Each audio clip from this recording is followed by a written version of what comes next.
O Luciano é um historiador, é ex-presidente da Federação Espírita do Estado do Ceará.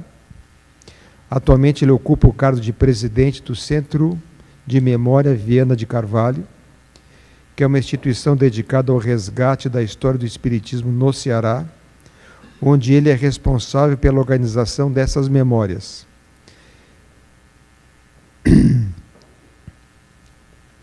Além disso, ele já escreveu diversas biografias. A Vida de Bezerra de Menezes, Viana de Carvalho, Chico Xavier e Divaldo Franco. Presentemente, Luciano desempenha o papel de diretor e colaborador no Centro Espírita João o Evangelista, localizado em Fortaleza, e também sócio efetivo do Instituto Histórico Cearense. Então, nós convidamos agora o Luciano para que faça a sua apresentação ao público presente, aqueles que nos assistem remotamente, Luciano. Uma boa noite a você. Boa noite, Mário Sérgio. Paz e bem a todos. É uma honra e uma alegria estarmos uma vez mais participando desse espaço, a partir da terra berço do Espiritismo em nosso país, que é Salvador, a Bahia, e desfrutarmos, mesmo que à distância, ainda que momentaneamente, do carinho, da amorosidade do nosso Divaldo Franco. Então, muito grato pela lembrança do nosso nome. Estamos aqui para colaborar no que for possível para que a nossa reunião mantenha esse clima de harmonia, de paz e de fraternidade. Muito obrigado, Luciano. Seja muito bem-vindo. A Thelma deu um comunicado agora para aqueles que têm interesse em participar dos nossos grupos de estudos, que serão esse ano presenciais. O grupo de estudos Viana de Carvalho é todas as quartas-feiras, das 19h30 às 21h. Terá início no dia 21 de fevereiro. As inscrições aqui no Cenáculo. O grupo de estudos Amélia Rodrigues, as aulas são quintas-feiras, das 16 às 17 horas. Terão início no dia 22 de fevereiro. Será no primeiro andar do prédio Lígia Banhos. Estudo o Evangelho de Jesus, com base no Evangelho segundo o Espiritismo e as obras da Dona Amélia Rodrigues, pela psicografia de Divaldo Franco.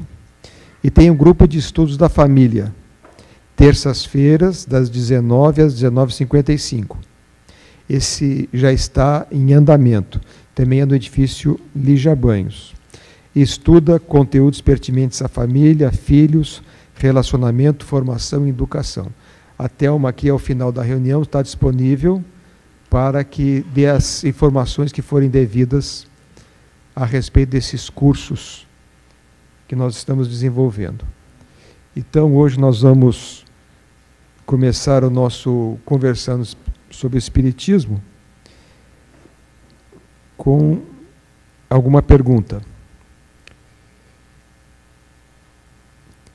Vem a pergunta de Marta, vem aqui pelo YouTube. Ô Luciano, eu vou começar com você a primeira pergunta, então. Você poderia explicar sobre a erraticidade citada por Kardec? O que seria erraticidade que consta nas obras e na literatura espírita? É exatamente esse intervalo entre uma e outra encarnação, ou esse local ao qual os espíritos vamos para que possamos ter o tempo necessário para os reajustes devidos, as necessárias prestações de contas com o tribunal da nossa própria consciência, porque, como dizem os espíritos reveladores, em resposta à questão de número 621 de O Livro dos Espíritos, é nela que se encontram grafadas as leis de Deus. Então, nós passamos por esse intervalo, esse interregno, esse período no mundo espiritual, aguardando o retorno a uma nova experiência corpórea. Ao tempo de Allan Kardec, nós tínhamos informações específicas enfocando essa questão, e posteriormente, sobretudo com o trabalho missionário que nós vamos ter de alguns médiuns notáveis, como o reverendo Dele Owen, ou antes até um contemporâneo de Kardec, cuja obra impressionante foi publicada 10 anos antes de O Livro dos Espíritos, em 1847, Louis Alphonse Carnet.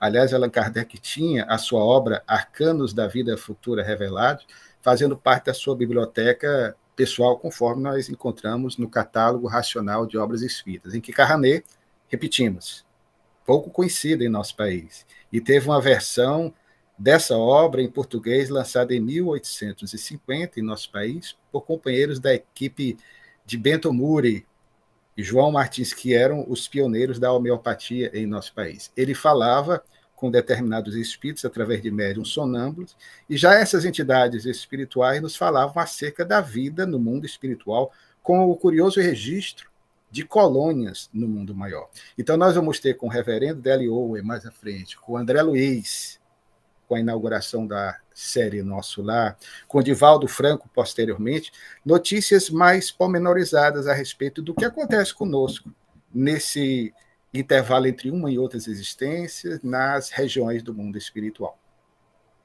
Muito obrigado, Luciano. Divaldo, quando a família decide por doar órgãos de um ente querido que faleceu, quando o falecido não tinha expressado esse desejo de doar, como pode ser o despertar desse espírito? Senhoras e senhores, queridos amigos, o despertar do espírito é sempre de acordo com os seus atos, não com as atitudes dos outros. Se ele não autorizou a doação post-mortem, não é importante. Importante é constatar o benefício aurido pelo paciente com a doação recebida de alguém que já não necessitam desses equipamentos. E ficam imensamente gratos por saber que as córneas que ele não necessita e que se desmancharam com o corpo físico, antes disso, foram doadas para contribuir com a visão de alguém. Desta forma, o transplante de outros órgãos. Na literatura médica, um dos primeiros transportes do mundo, uma transposição de órgãos de uma para outra pessoa, deu-se na Itália, através de um jovem americano de 15 anos. Ele, o pai, a mãe e o irmão estavam em férias na década de 40. E quando foram visitar determinadas cidades, ele começou a demonstrar um mal-estar orgânico muito desagradável. Chegando às aproximações do Vesúvio, o vulcão terrível que dizimou várias cidades e milhares de vidas, ele começou a sentir-se muito mal e teve uma dor de cabeça que foi terrível. É que vale dizer que ele teve um derrame cerebral. Foram tomadas providências locais, ele foi transferido para o Hospital de Nápoles, daí ele foi levado em helicóptero a Roma, e na primeira clínica de Roma, ele apresentou morte cerebral. A família não sabia o que fazer, um rapaz jovem, de 15 anos, quando alguém sugeriu que o trem estava necessitando muito de recuperar a visão que perdera através de um acidente. E os médicos pediram-lhe ao pai que concedesse. As leis italianas não permitiam, mas na cidade foi feita de imediato uma reunião política e surgiu a primeira autorização de doação de órgãos. Então, foi permitido que Gregory, logo que desencarnasse, pudesse fazer o transplante. E também de outros órgãos. E para a alegria de todos, foi o êxito rotundo. A família voltou para casa, na América, profundamente sofrida, mas de vez em quando a mãe lembrava que o filho estava vivo, através dos órgãos que foram transplantados para pessoas que hoje haviam recuperado a saúde integral. Então, com 1 ano exato em que isso se deu nas regiões terríveis do vulcão e foram liberados em Roma, veio conhecer aqueles que eram os beneficiários. E a mãe relata: quando me aproximei de um jovem minerador que ficara cego, porque fagulhas no trabalho do ferro penetraram-lhe na vista e cegaram-no, e ele havia recuperado. Dizer da alegria, da felicidade, da gratidão pela doação do meu filho, isto para mim é como se ele não morresse. E a partir daí, os países foram fazendo liberações. Hoje realizamos praticamente transplantes de todos e quaisquer órgãos, com alguns refinamentos e 1 ou 2 impossibilidades. Para o desencarnado, que deu vida a uma vida que se extinguia, é uma benção. E se ao despertar ele toma conhecimento e não gosta que houvesse pedido permissão, logo ele se refaz, porque mesmo sem a sua vontade, o seu corpo está dando vida a vidas que pereciam, e eles são abençoados por essa dádiva. Daí, ao despertar e saber que algum órgão seu foi doado a outrem que estava morrendo ou que havia perdido a oportunidade, constitui uma verdadeira bênção. E todos nós que temos órgãos saudáveis, temos menos de 70 anos, podemos fazer declaração doando o que há de melhor para aqueles que estejam sob provações mais dolorosas. Eu sempre desejei fazer doação, mas na minha idade eu estou precisando de doação. Então, eu procuro fazer outras doações: o ânimo, o luto, a certeza da imortalidade da alma, dizer ao espírito: você vive, não tem razão para estar triste. Aquilo que lhe constitui desagrado, recupere, fazendo bem. Assista a uma pessoa em desespero, porque o bem independe de religião, de conceito sociológico, mas de sentimento. Obrigado, Divaldo. Luciano, tem uma pergunta aqui de Mary também no YouTube, ela fez especificamente para você. Luciano, como historiador e pesquisador de Viana de Carvalho, você pode falar sobre a relação dele com Divaldo Franco? Com a maior alegria.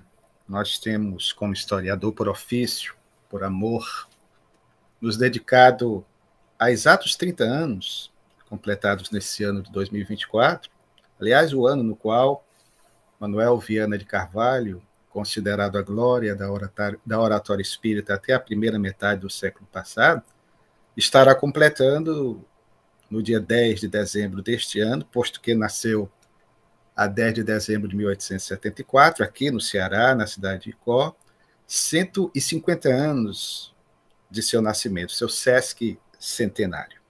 E Viana, não obstante as inúmeras mensagens que ele já vem mandando à Terra desde os anos 1950, pelo nosso Divaldo Pereira Franco, ainda é, infelizmente, para muitos espíritas em nosso país, não tão conhecido como outros luminares da nossa causa, que vem realizando um trabalho extraordinário da difusão da mensagem espírita. Mas Viana de Carvalho é uma figura que teve na transição do 800, ou seja, do século retrasado, do século XIX para o século XX, ele desencarnou relativamente moço, poderíamos dizer prematuramente, no dia 13 de outubro de 1926, quando estava ainda com 51 anos, iria completar 52 naquele mesmo ano.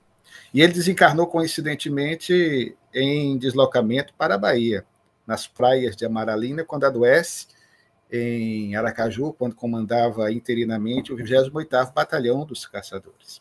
Então, há uma relação muito interessante, porque, na nossa opinião, como pesquisador e apaixonado pela oratória, que é a arte do bem dizer, cultivada pelos gregos outrora, de persuadir pela palavra falada, de provocar esse convencimento, e esse trabalho do qual nós temos registros na história do cristianismo nascente, com Paulo de Tarso, com Inácio de Antioquia, mais tarde com outros tantos luminares no período medieval, como Antônio de Pádua, o taumaturgo de Lisboa, aqui no Brasil, o Frei Francisco de Monte Alverne, isso no cenário da fé, o padre Antônio Vieira, aliás, figura do século XVII, pouco comentada pelos espíritas do nosso país, porque certamente uma alma missionária, peregrina, que tem um trabalho interessantíssimo, inclusive em nível local, aí em Salvador, quando esteve na sua última romagem. Então, Viana veio exatamente com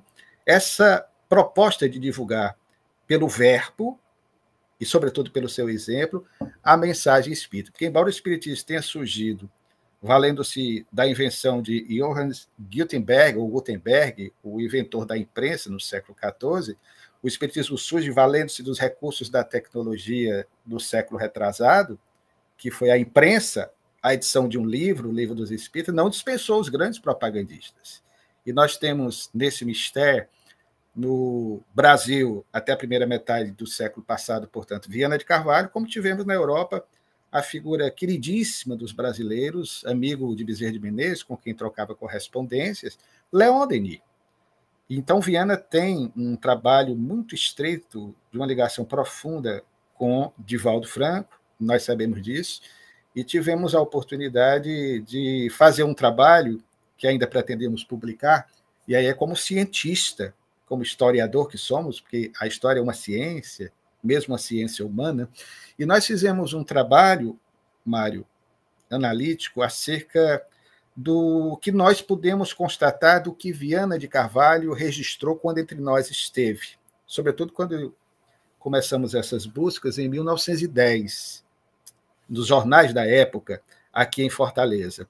Isso no ano de 1994. Então, nós ficamos vivamente impressionados, ao mesmo tempo que apaixonados, pela coragem indômita desse cearense, que, à época, na condição de orador oficial da Federação Espírita Brasileira, percorreu o Brasil praticamente quase todos, mais longínquos rincões do nosso país, encetando uma cruzada, e, curiosamente, ele criou no Rio de Janeiro a Cruzada Espírita, com esse intuito de organizar formas, meios de difundir o espiritismo pelo Brasil, havendo uma também em Pernambuco, a Cruzada Espírita Pernambucana. Então, Viana faz um trabalho extraordinário.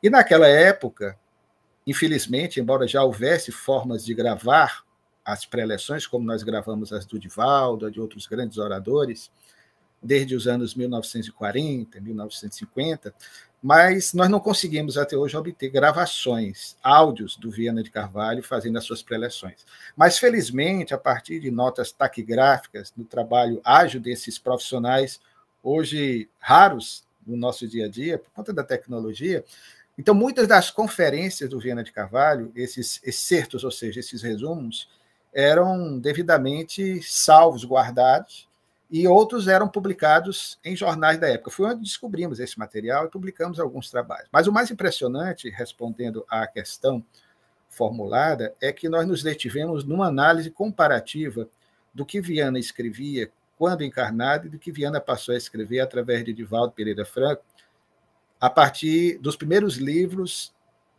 editados acerca desse trabalho de parceria que os dois vêm realizando, já há bastante tempo. E confesso-lhes que se em 39 anos de espiritismo completados neste ano, nós começamos muito cedo, aos 21 anos, e indiretamente tem a ver com o Divaldo, porque a nossa mocidade espírita, fundada por um grande amigo dele, aqui em Fortaleza, também baiano, bem-vindo da Costa Melo, em homenagem ao trabalho de Divaldo, nomeou a mocidade na qual nós chegamos ao espiritismo de Joana de Ângeles. Então, passamos 4 anos com a nossa Joana de Ângeles aqui, a nossa média, como era conhecida, e vivemos, talvez, desses 39 anos de espiritismo, os momentos mais felizes da nossa caminhada na divulgação e nesse esforço de vivência da mensagem espírita. Então, queridos, só para fechar, nós fizemos uma análise comparativa do que Viana escrevia quando encarnado e do que ele passou a escrever através desses primeiros trabalhos, dessas primeiras mensagens de Divaldo Franco. Posso dizer, como sempre tenho dito em outras lives que faço, que eu não tenho competência para analisar as mensagens da dona Joana através do Divaldo, porque não sou familiarizado propriamente com o texto dela quando entre nós esteve na Terra. Não posso falar da professora Amélia Rodrigues, sou apaixonado pelos textos dela, mas não tenho competência porque também não sou um estudioso da sua narrativa através de seus textos quando encarnada. Nem Manuel Filomeno de Miranda.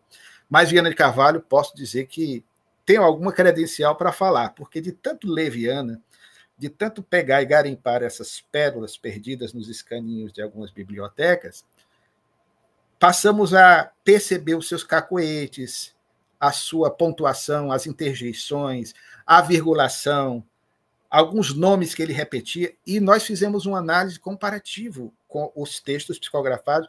Não há como duvidar. Confesso, portanto, que em 39 anos de espiritismo, se tivesse alguma dúvida no tocante à sobrevivência da alma, mais até do que participando em reuniões mediúnicas, essas dúvidas teriam sido irrefragavelmente dirimidas com o que nós pudemos constatar fazendo uma análise dessas mensagens via Divaldo Franco. Só para se ter uma ideia. Palavras que nós elencamos, como penetrais do infinito.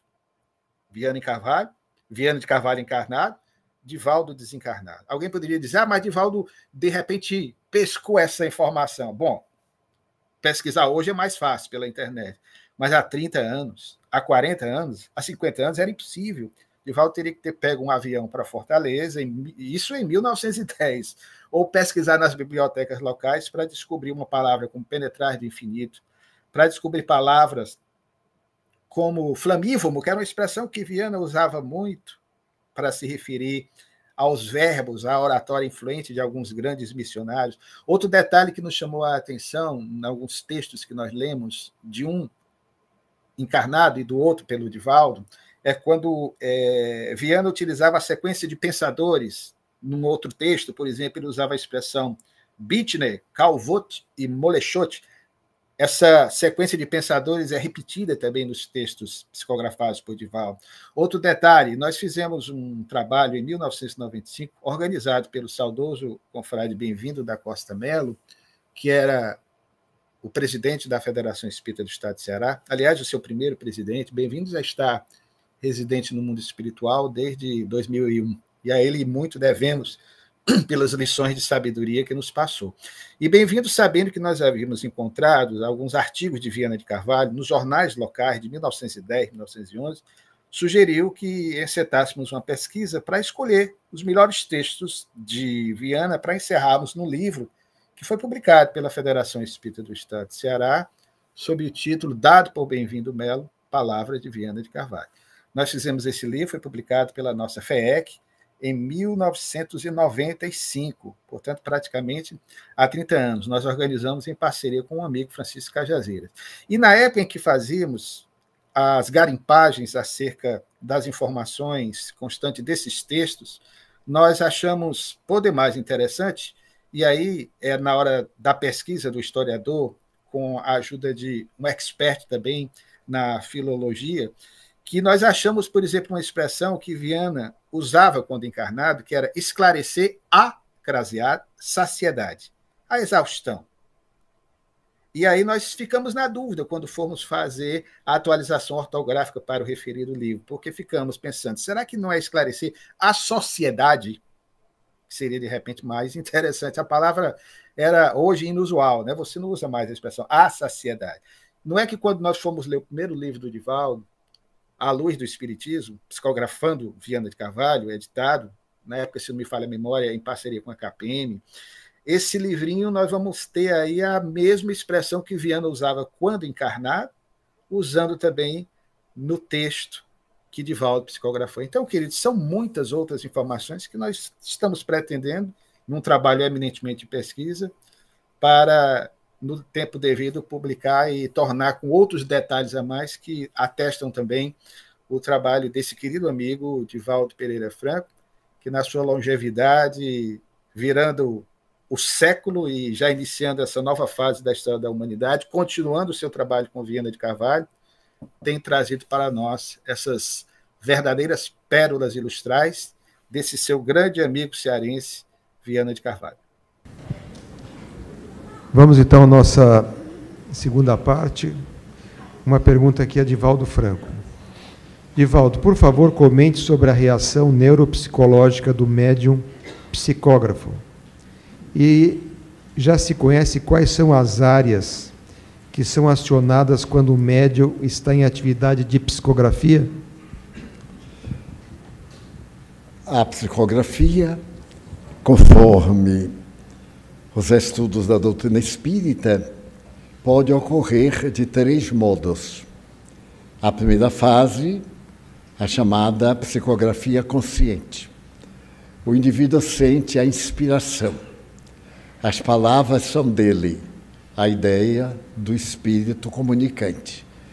Não seja de surpreender que se encontre um texto firmado por Rui Barbosa, por exemplo, com uma linguagem um pouco mais pobre, que é a linguagem do médium.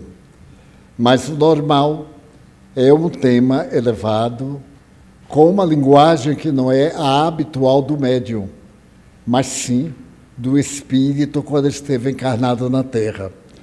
Então, aí no caso, não é mais uma psicografia consciente por inspiração, é uma psicografia consciente. Ele sabe o que está escrevendo, embora não possa deter o impulso.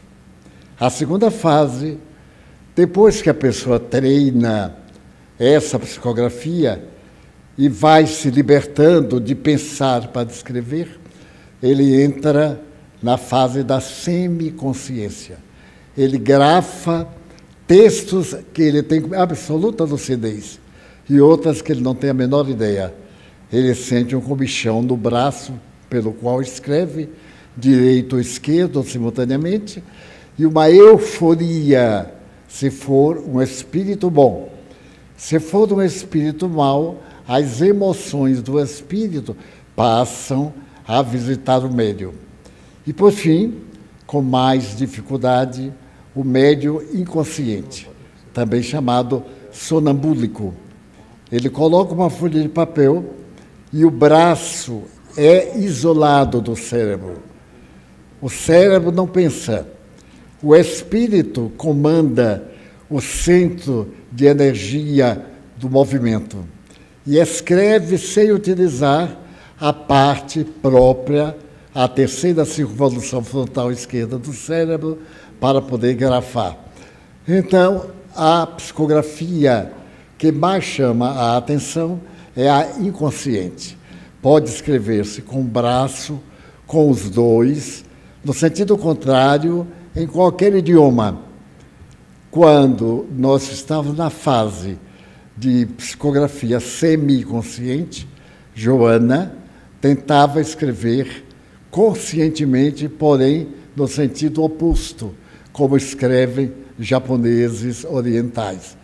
E para mim era uma dificuldade, porque eu teria que pensar com as palavras todas invertidas, e eu nunca me dei ao trabalho de ficar invertendo as palavras para guardar no inconsciente. Daí para o fenômeno da inconsciência foi rápido, porque eu comecei a sentir como uma cãibra no antebraço, o braço muito pesado.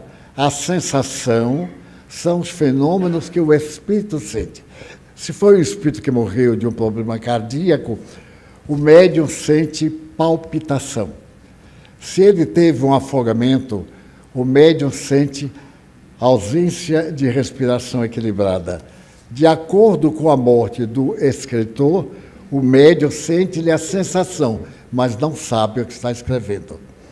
Daí, André Luiz, no livro Missionários da Luz, no capítulo da psicografia, faz essa abordagem.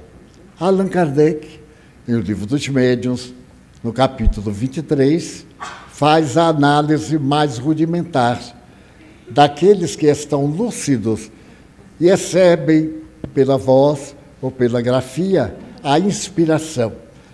Pessoas modestas, analfabetas, são capazes de, repentinamente, pronunciarem um grande discurso, excelente na qualidade, no conteúdo, e também na constituição, na grafia ou no verbo.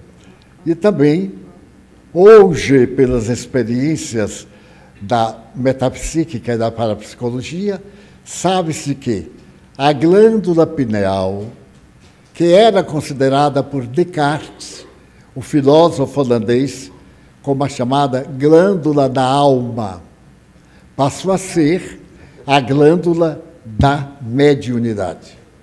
Todo médium, toda pessoa tem a glândula pineal no centro do cérebro.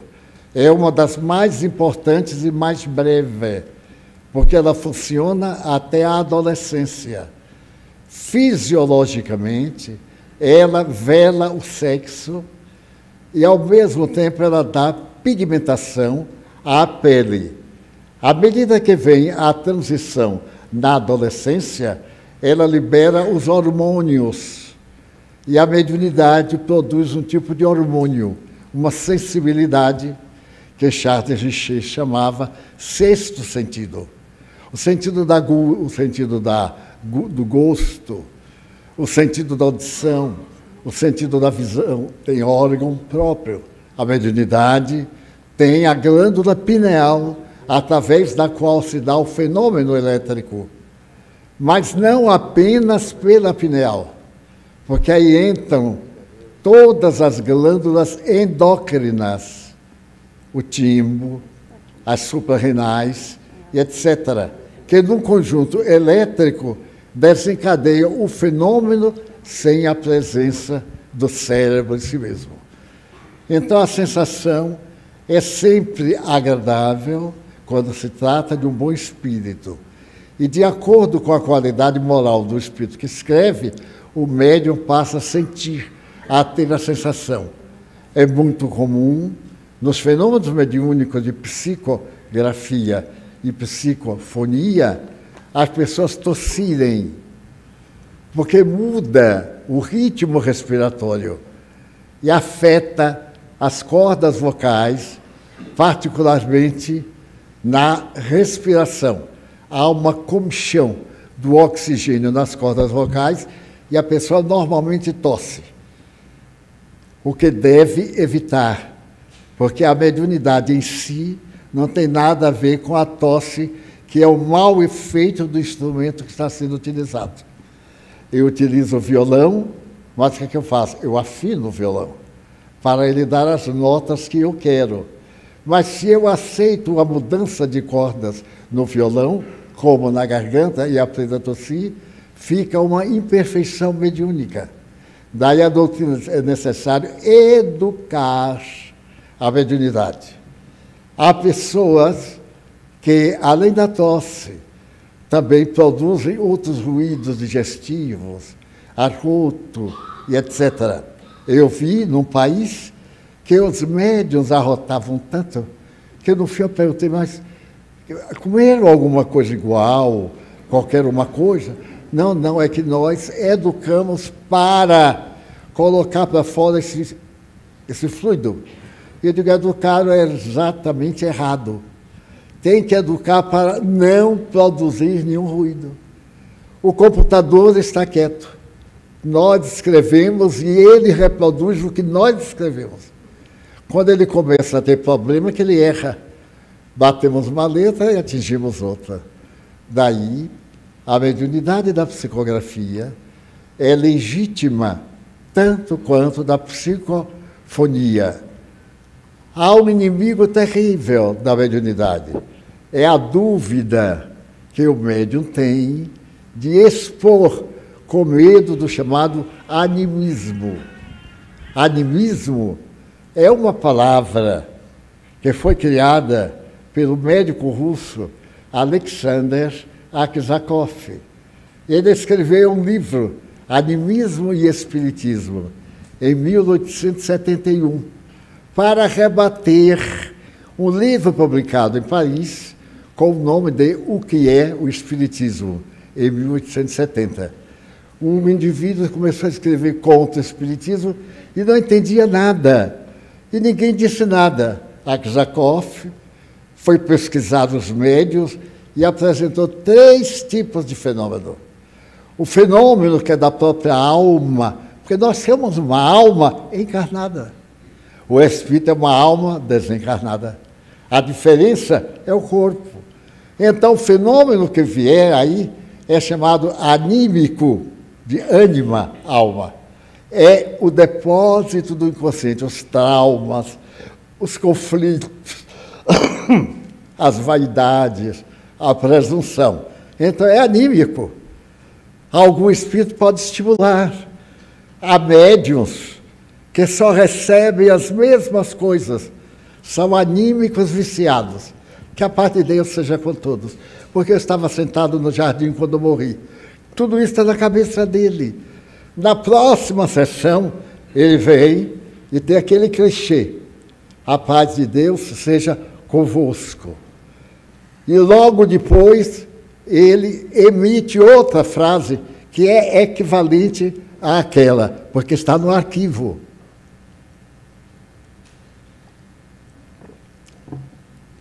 O médium deve dar uma comunicação polifórmica. Por exemplo, eu tenho um vício de linguagem, como todo mundo.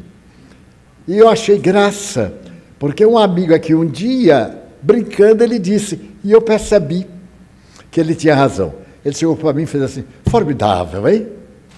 Aí eu me lembrei que eu tinha esse hábito. Era um vício de linguagem. Na técnica gramatical, são vícios de linguagem. Uma coisa muito bonita, eu podia dizer, mas que bonito, formidável. A pessoa é feia, que coisa formidável. Enfim, é uma dependência sinonímica. Então, o que fiz? Nunca mais eu pronunciei a palavra formidável, nem quando é formidável. Na comunicação, nunca mais também apareceu. Porque ela não está no meu inconsciente. Eu só posso beber água se estiver dentro do copo. Agora, essa água eu vou beber de mil formas. Educada, gentilmente, suavemente. Ou a galope, como se eu estivesse na grande parada de Leônidas, em Atenas. É um hábito. A mediunidade também é um fenômeno habitual. O médium é médium toda hora. Não é agora, ele se diverte no carnaval, se encharca no carnaval. E agora volta com a dor de cabeça, eu acho que foi do carnaval. Acho não, foi.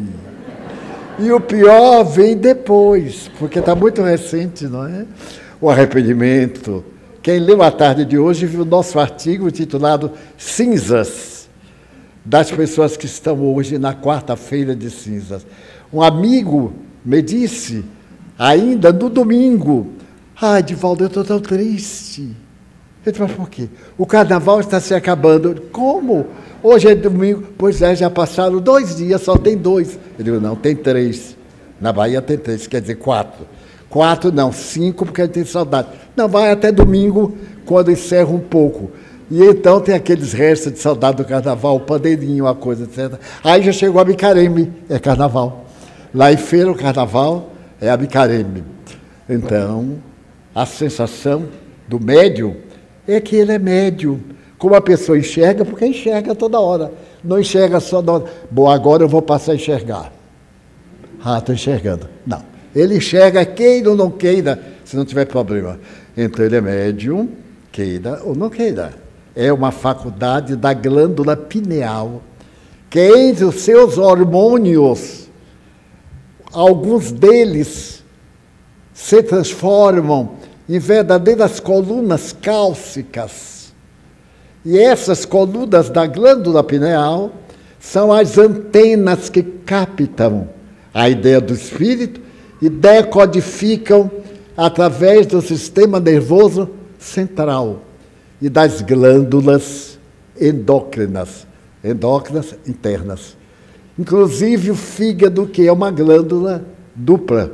Ela é interna e é também externa, porque tem a substância hepática. Daí, o Espiritismo é uma ciência, porque faz o estudo orgânico, não apenas da pessoa crer no fenômeno. O fenômeno é parte da vida. E vai chegar o dia em que todos nós nos comunicaremos psiquicamente. Já conseguimos isso agora. Na semana passada, eu assisti um filme indiano. Como alguns sabem, a Índia compete com Hollywood.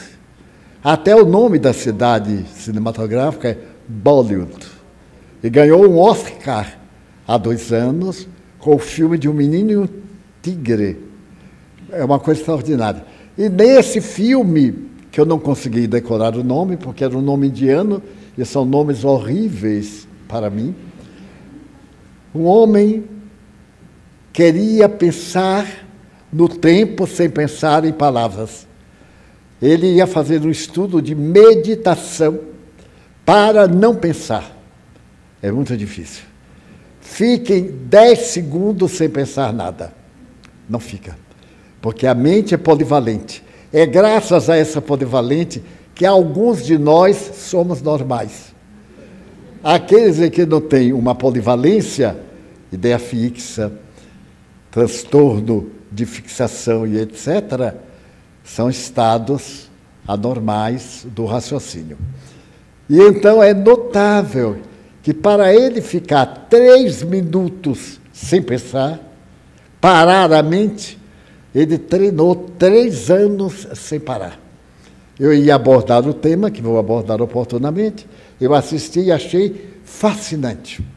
Eu escrevi para a companhia, pedindo para me mandar o nome por escrito, porque tem que citar as fontes, e os nomes indianos são muito difíceis.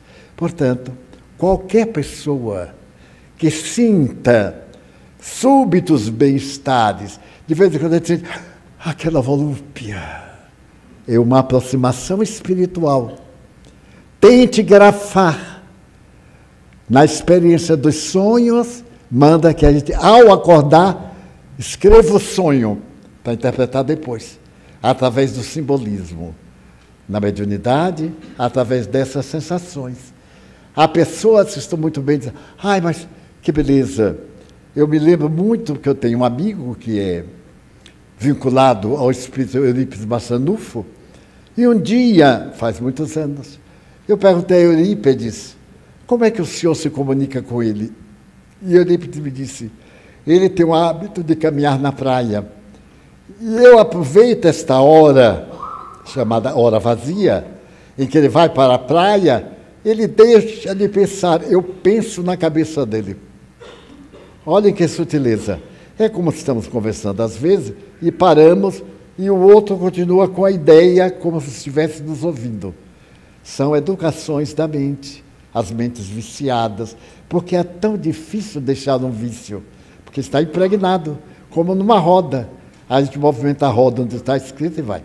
Insista sempre no bom pensamento. Ele fica gravado e ele volta. Obrigado, Divaldo. Luciano, uma pergunta aqui do YouTube de Adeisa. No filme Nosso Lar 2, uma cena que chamou a atenção dela é quando os espíritos benfeitores vão desligando o espírito do corpo. Aí ela se questionou, no caso de uma morte abrupta, como é que fica essa desencarnação ou esse desligamento? Ouvindo a resposta à questão anterior do Divaldo, tão inspirado, eu ia dizer formidável, mas optei por ficar maravilhado com a inspiração do nosso querido Divaldo. Mas André Luiz, desdobrando com nuances encantadoras as informações que o próprio Allan Kardec já nos trazia na obra fundamental do Espiritismo e de toda a codificação, consegue mais pormenorizadamente nos mostrar como esse processo da ruptura dos liames que nos prendem ao corpo físico, ele se processa. Então, toda a desencarnação nossa, assim como todo o nosso nascimento, que, aliás, muitas vezes é até mais visto sob certos aspectos doloroso do que o retorno à vida espiritual, nós contamos com a presença de amoráveis benfeitores com os quais temos vínculos pretéritos. Então, mercê da misericórdia infinita, independentemente do tipo de desencarnação, nós vamos contar com a presença desses companheiros. Todavia, nós sabemos, conforme até o próprio mestre dos mestres nos dizia, onde está o teu coração, aí está o teu tesouro. A forma como nós iremos retornar ao mundo espiritual, a assistência mais intensamente direta a nós nesse processo, vai depender da forma como vivemos. Se formos pessoas que nos conscientizamos da necessidade mais que urgente de redimensionarmos a nossa trajetória de vida, de trabalharmos as nossas defecções morais e optarmos por seguir as trilhas do bem, do amor, da fraternidade, independentemente da nossa profissão de fé, das nossas crenças, ou não crenças que tenhamos, mas que sejamos pessoas que nos esforcemos para ficar em paz conosco mesmo, esses processos são mais suaves mesmo em desencarnações abruptas, mais violentas, em algum acidente de trânsito, em algum assassinato que possa acontecer no cumprimento de algo que tem a ver com o nosso passado espiritual. Então, nós temos vários relatos de pessoas que desencarnaram de forma violenta e que, de certa forma, muitas vezes já despertam no hospital, não tem aquela angústia daquele momento difícil. Repetimos, depende, claro, da condição daquele ser que retorna ao mundo espiritual. Outros podem, dependendo do apego à materialidade, à vida na Terra e aquilo que cultivou mentalmente, ter uma dificuldade maior nesse processo, dificultando a ação da espiritualidade amiga, que sempre está ali, ministrando os recursos fluídicos, o que nós chamamos de passe com o espiritismo, como o filme nos mostra, aliás, para que haja esse desligamento com mais suavidade. Então, tudo vai depender da forma como vivemos. Claro que, quando nós partimos numa idade em que talvez não se esperasse um retorno daquele ser na juventude, isso pode provocar uma maior dificuldade dependendo da forma como nós vivemos. Diferentemente daquele outro que teve uma vida proba e que, já varando aí as décadas, passando por enfermidades, por dificuldade, vai ter um desligamento muito mais fácil, muito mais suave, para, assim, darem as condições necessárias aos seus amigos espirituais de o acolherem de retorno no mundo espiritual. Mas, repetimos, tudo vai depender da forma como vivemos. O mais importante é saber que Deus, que é mais mãe do que pai, aliás, no seu amor incondicional por nós outros, nos ampara nas nossas necessidades, e tudo quanto aconteça de dor, de sofrimento, pelo qual nós e os que ficamos passamos, tem a ver com esse nosso processo de aprendizagem, para que nos tornemos cada vez mais criaturas mais conscientes, lúcidas e dispostas à nossa renovação interior. Muito obrigado, Luciano. Divaldo, se nessa encarnação eu não sou médium, eu posso aprender a ser? O que é preciso fazer para me tornar um médium e conseguir me comunicar com os espíritos? Primeiro, possuir o aparelho, a sua glândula pineal, trazer os requisitos como um instrumento qualquer. Não se pode ser pianista sem o piano. E um bom pianista, também o piano, deve estar bem afinado. A mediunidade é do corpo, diz Allan Kardec. É um fenômeno normal do organismo. E nós a temos em um variado grau. Todos nós somos inteligentes, mas nem todos são iguais no QI, demonstrando a nossa faixa de desenvolvimento intelectivo. Todos nós temos memória. No entanto, alguns têm uma memória privilegiada e outros têm grande dificuldade de guardar. Na memória, como na inteligência, há aptidão, há pessoas que adoram datas. Eu tenho um amigo que se distraía memorizando o telefone.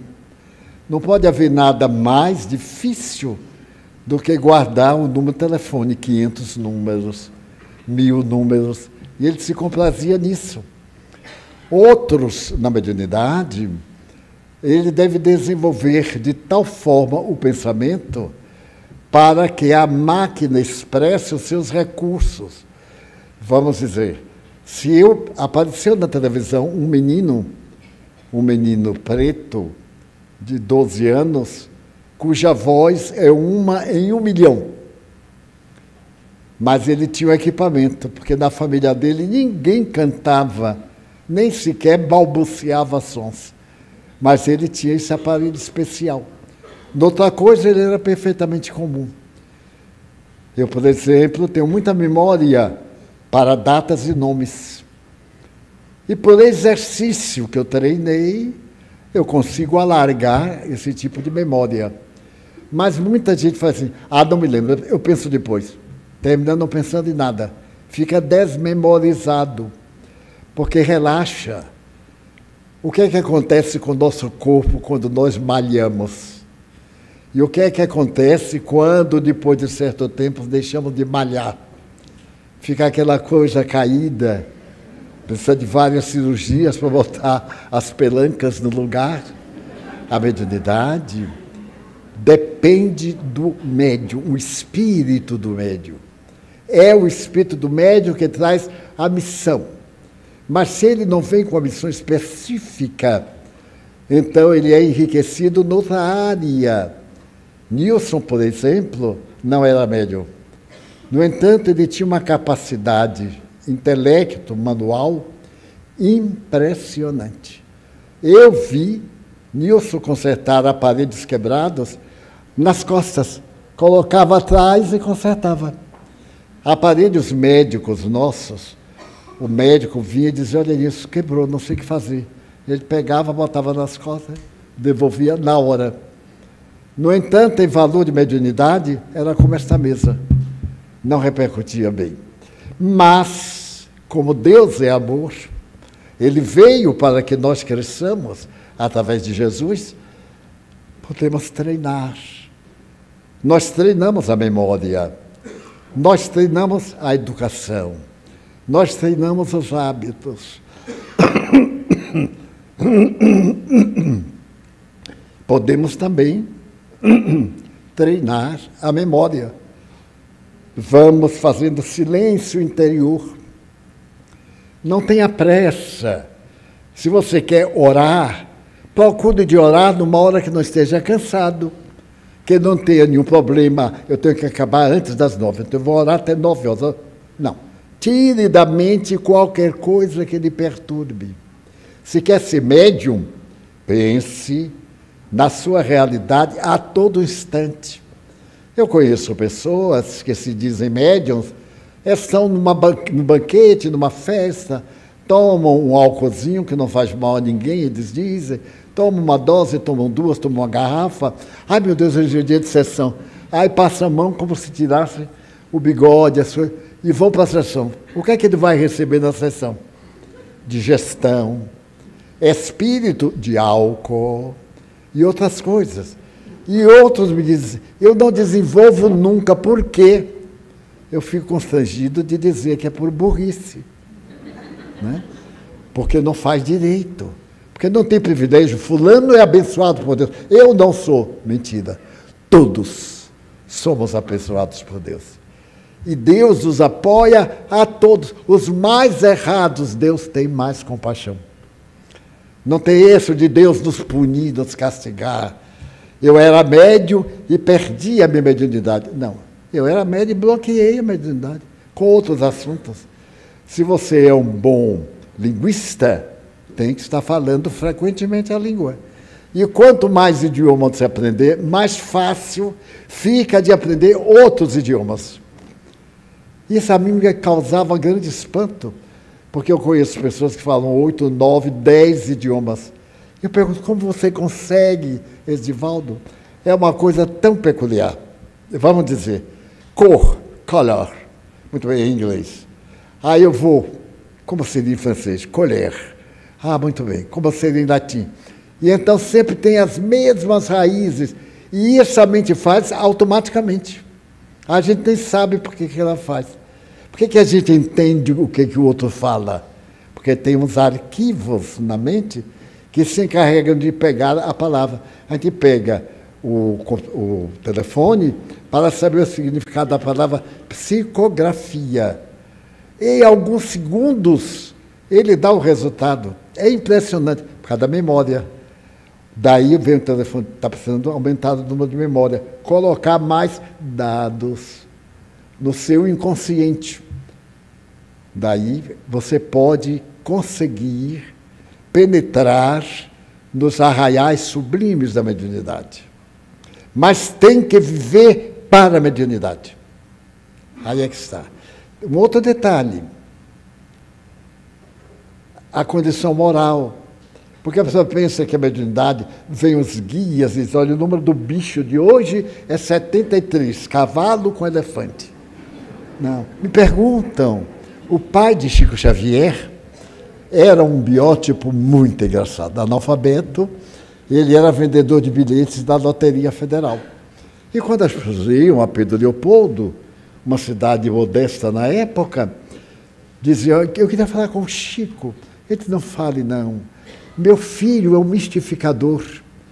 Eu todo dia digo a ele, diga qual é o número que vai dar hoje, que eu sou vendedor de bilhete e ele nunca acertou. Portanto, ele é um mistificador. Mistificador é a ignorância dele. Ele só poderia dar se alguém desse, os espíritos não davam. Se ele desse errado, ele estava mistificando. Mas como não dava, ele disse assim, não sei, papai. Mas como não sabe, os mortos não podem dizer, para a gente sair dessa miséria. Ele dizia assim, não pode, não, senhor.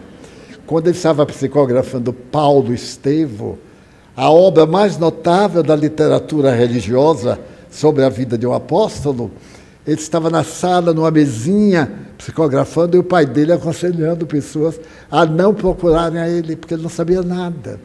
Que tudo era esquizofrenia. Porque o velhinho só queria ganhar dinheiro da loteria. E então Chico me disse assim, eu amava tanto meu pai, ao invés de ficar com ódio, o próprio pai dizia que ele era mistificador. Ele disse assim, quando o papai morreu, eu dei uma gorjeta ao coveiro, eu chamei, ela conhecida, e disse assim, você enterrou o papai com tanto carinho que eu quero agradecer o nome dele. E disse, está vendo, papai? Os espíritos mandaram que eu cuidasse da sua roupa. O senhor agora já vem para o lado espiritual. Aí o velho apareceu e disse, não quero espiritual nada, eu quero o número da loteria. Do além é uma coisa máxima. Então, a gente vê também muito espírito ruim. Na Terra tem mais gente bonita ou mais gente feia. No além, os feios também aparecem. Os feios, deformados, os depravados. Aqueles passaram pelo fenômeno da licantropia, de tomarem formas animais para vir assustar. A tradição dos lobos, dos grandes palácios da Idade Média, principalmente da Lituânia e outros, né, de Frankenstein e outros, são fenômenos mediúnicos.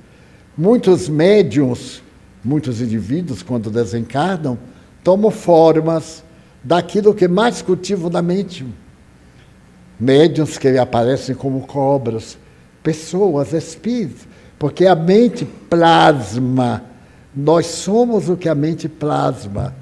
E o médium, para enfrentar esses fenômenos, essas inspirações, o médium sensual sempre está diante de fenômenos sensuais. E está sempre atormentado. Por quê? A cabeça gira em torno daquilo que lhe enche o coração. Daí seja médium do bem. Seja você o médium do bem. Não permita, me diz Joana, que ninguém se afaste de você sem levar uma boa palavra ou um sorriso mais gentil. Obrigado, Divaldo, pela explanação. Nós encerramos, a partir desse momento, a nossa atividade. Agradecemos a todos que estão aqui com muita atenção. Aqueles que nos assistem remotamente também, a nossa equipe da TV Web Mansão do Caminho. Nós agradecemos a Isiane, a nossa tradutora de Libras. Isiane, tudo bem? A professora Solange, a Divaldo, ao senhor Valdir Beira, que nos fez companhia, a dona Ana Beira, que aqui está com a sua família, e a todos, enfim, que participaram do nosso Conversando sobre Espiritismo dessa noite. E eu convido ao Luciano para que se despeça do público que nos assiste, Luciano. Gratidão, queridos, uma vez mais, por essa oportunidade, por podermos estar com esses irmãos tão amados da Bahia, e especialmente com o nosso Divaldo Franco, a quem particularmente sempre dizemos, lembrando que a gratidão é a memória do coração, a quem muitos devemos. 39 anos de espiritismo, 37 dos quais tivemos a oportunidade de conhecer e manter até hoje contato com o Divaldo, que é para nós uma fonte de inspiração. Que Deus possa abençoar esse trabalho, em particular o nosso Divaldo, dando-lhe as condições necessárias para que possa ainda permanecer conosco, sendo esse plug, essa tomada na nossa dimensão, através do qual, ou da qual, a espiritualidade amiga sempre nos brinda com momentos tão especiais como este. Muito grato, queridos, pela oportunidade. Obrigado, Luciano. O aplauso do público aqui presente para você, pelo brilhantismo das vossas explicações. Convidamos agora Divaldo para nos conduzir no encerramento da nossa reunião. Hoje, às 17h30, mais ou menos, nós reinauguramos o espaço que dedicamos a Valdir Beira, o nosso lago, toda aquela área. O nosso presidente mandou modificar, atualizar, está muito bonita.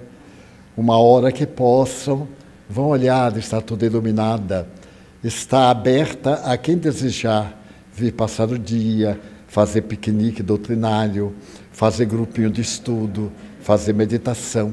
É um lugar muito agradável de natureza. A natureza atlântica, da Mata Atlântica, perfeitamente virgem. E se por acaso aparecer assim uma cobra, uma coisa, está na natureza. O fenômeno é natural. Então, nós agradecemos a dona Ana, a nossa querida amiga e irmã, a viúva do nosso Valdir, ao seu filho e senhora, que aqui estão conosco, e que são amigos benfeitores de nossa casa e muito queridos por todos aqueles que os conhecem. Desejamos que retornem em paz e que tenham um lindo carnaval de trabalho que os espera lá na cidade que residem. E agora, vamos convocar os médiuns que tiveram folga. Eu notei a ausência de alguns nos passes, mas como eu não sou de reclamar, não disse nada, nem digo. Só digo assim, pobres daqueles que recebiam os fluidos. Eu não sei se ele foi para o carnaval, mas para onde foi, deve ter feito também uma prece para lavar o corpo, lavar a alma. E como hoje é quinta-feira de alegria, porque a cinza já passou, vamos orar. Os médiuns tomem seus lugares para aplicarmos os passes coletivos.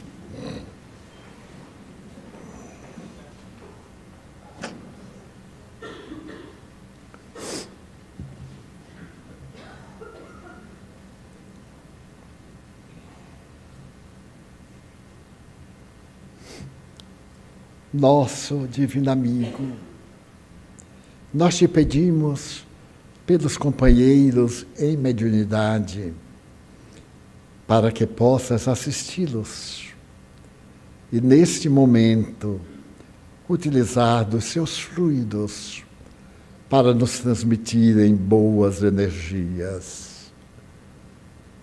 Pedimos-te por nós próprios saúde, bem-estar, paz, trabalho de iluminação interior.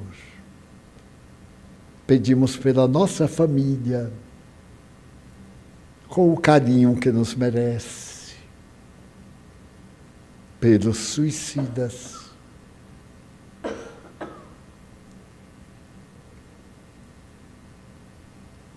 pelos que são portadores de enfermidades ultrizes e irreversíveis. Pedimos-te pelos nossos adversários, àqueles que nos querem mal. Ainda te rogamos, Senhor, em favor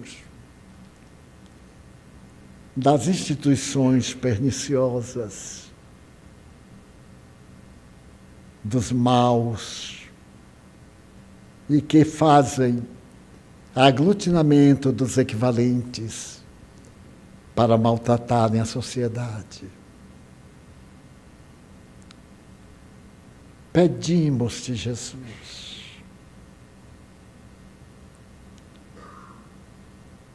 pela paz em nosso lar, em nosso coração, pela paz na terra, no Brasil, no país querido. Protege nossos governantes, inspira-os e abençoa nossa água. Nós te pedimos que a transformes em alimento saudável para nossas necessidades orgânicas. Em teu nome, em nome de Deus, de Maria Santíssima e dos Espíritos amigos, encerramos a nossa reunião com votos de muita paz.